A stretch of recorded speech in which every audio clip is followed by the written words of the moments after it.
নতুন রাঁধুনির জন্য নতুন একটি রেসিপি নিয়ে হাজির হলাম। প্রেসার কুকারে আপনারা যেভাবে গরুর গোশত রান্না করবেন। আমি এখানে ২ কেজি গরুর গোশত নিয়েছি।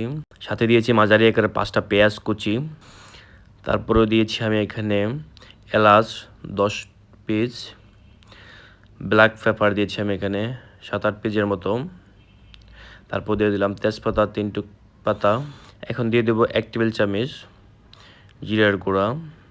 তারপর দিয়ে দেবো ১ টেবিল চামচ ধনিয়ার গুঁড়া। তারপরে দিয়ে দেবো স্বাদ মতো লবণ। তারপর আমি এখানে দিয়ে দেবো হলুদের গুঁড়া ১ টেবিল চামচ।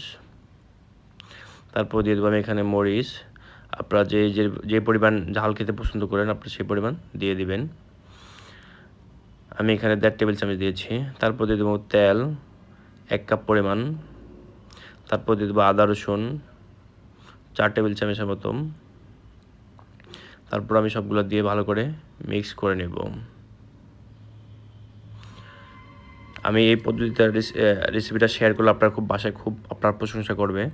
আর আমি সাথে কেটে নিয়েছি কিছু আলু, গোল গোল করে কেটে নিয়েছি। আমরা নরমালি যে মাংস রান্না করলে যেভাবে আলুটা কাটি আমি এভাবে আলুটা কেটে নিয়েছি। তারপর আমি নিয়েছি একটি প্রেসার কুকার। যেহেতু আজকে মাংসটা প্রেসার কুকারে রান্না করবো, আমি এখন সবগুলো মাংস মাখিয়ে প্রেসার কুকারে দিয়ে দিচ্ছি। একটা জিনিস খেয়াল রাখবেন, প্রেসার কুকার দেওয়ার পরে আপনারা যেই পরিমাণ ঝোল খাবেন সেই পরিমাণ আপনারা পানি দিয়ে দিবেন। আমি একটু মাখা রাখবো জন্য আমি পানির পরিমাণটা কম দিয়েছি। আমি ২ কেজি মাংসের জন্য আমি এখানে ৭০০ গ্রাম পানি দিয়েছি। আর সাথে দিয়ে দিলাম আলুগুলো উপরেই থাকবে। পানি দিয়ে আমি ঢাকনাটা লাগিয়ে চুলায় দিয়ে দিলাম।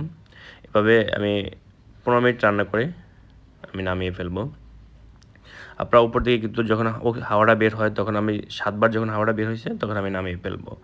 আপনারা যদি একটু নরম খেতে চান তাহলে একটু বেশি সময় রেখে দিবেন। দেখতে পাচ্ছেন মাংসটা হয়ে গেছে। খুব সহজে এবং সুন্দরভাবে কোনো ঝামেলা ছাড়া, যেমন চুলায় নাড়াচাড়া করতে হয়, অনেকক্ষণ দাঁড়িয়ে থাকতে হয়। দাঁড়ানো থাড়ে আপনি খুব সুন্দরভাবে আপনারা রান্না করতে পারবেন। ধন্যবাদ।